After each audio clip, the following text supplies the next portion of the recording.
السلام عليكم ورحمة الله تعالى وبركاته. معكم شهوات متنوعة مع مريا.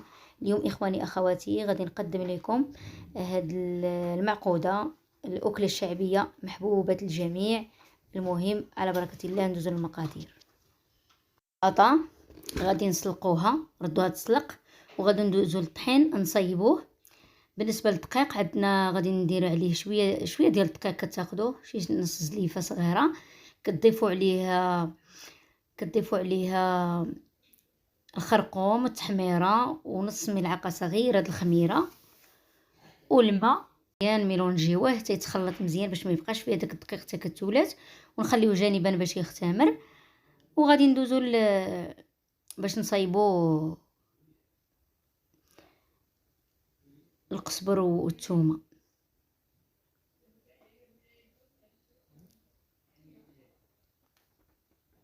دابا كنخلطها بالمعلق، في التالي غادي نضربها شويه بالضراب.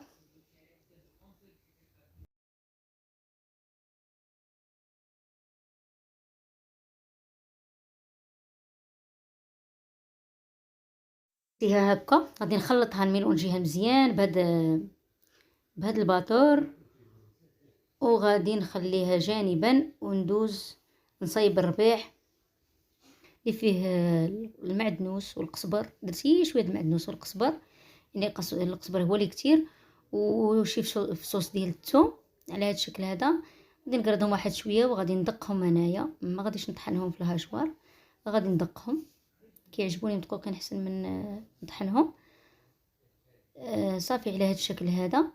وغادي نجيبوا البطاطا ديالنا دابا.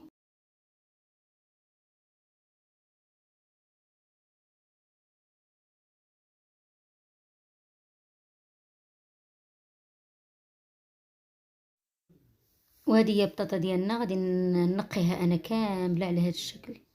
نتوما كتشوفوا معايا غادي نقيها كامله، وغادي نمعسها بواحد الفرشيطه صافي. وغادي نحط عليها ندير عليها المقادير ديالها كامله، ونخلطها بيدي. صراحه انا كنخلطها بيدي ولكن البطاطا مجرد ما تخرج البنات نقيوها وبداو كتديروا فيها، ديروها بالفرشيطه. علاش؟ لان باش كتكون مازال طريه وتطوع معكم، ديروا يعني تشكلوها كي بغيتو.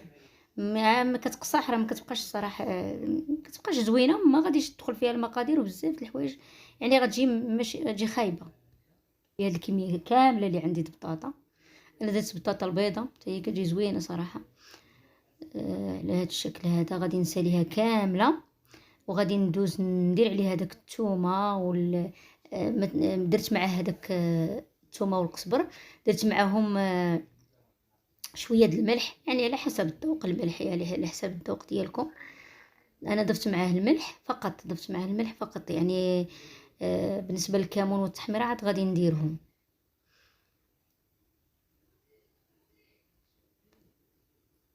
ولادي حمقاتهم عجباتهم صراحه، داروها في هذاك، درت لهم في هذاك الخبز ديال العيش، هذاك العربي، الخبز العربي، جات زوينه، كلاوها صراحه عجباتهم.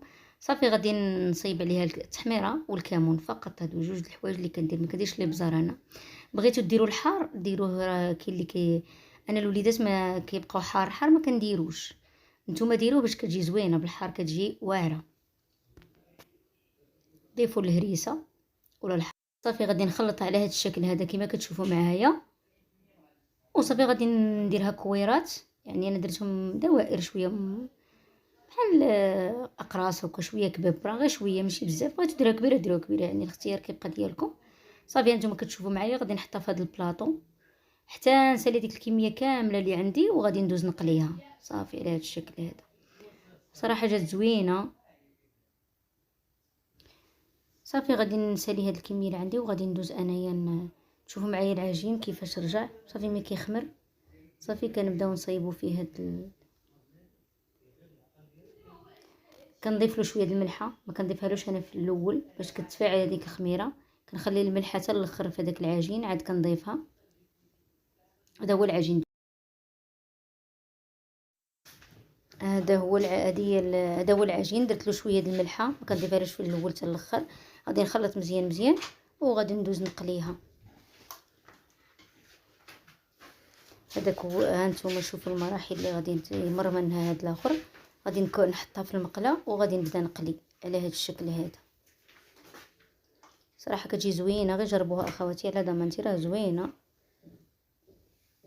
صافي ديروا شي بابي كويزين على باش تحطوها باش داك الزيت ما يبقاش فيها. صافي انا رافقتها مع الصوص، نتوما كيبقى الاختيار ديالكم، ديروها مع مع اي حاجه بغيتوها نتوما. صافي وهانتوما تشوفوا معايا الشكل النهائي. هو الشكل النهائي ديال المعقوده ديالنا من بعد ما وجدات. نتمنى اخواتي تجربوها وتنال الاعجاب ديالكم. ما تنسونيش اخواتي من البارطاج مع العائله والاصدقاء لتعم الفائده. الى فيديو قادم باذن الله، والسلام عليكم ورحمه الله تعالى وبركاته.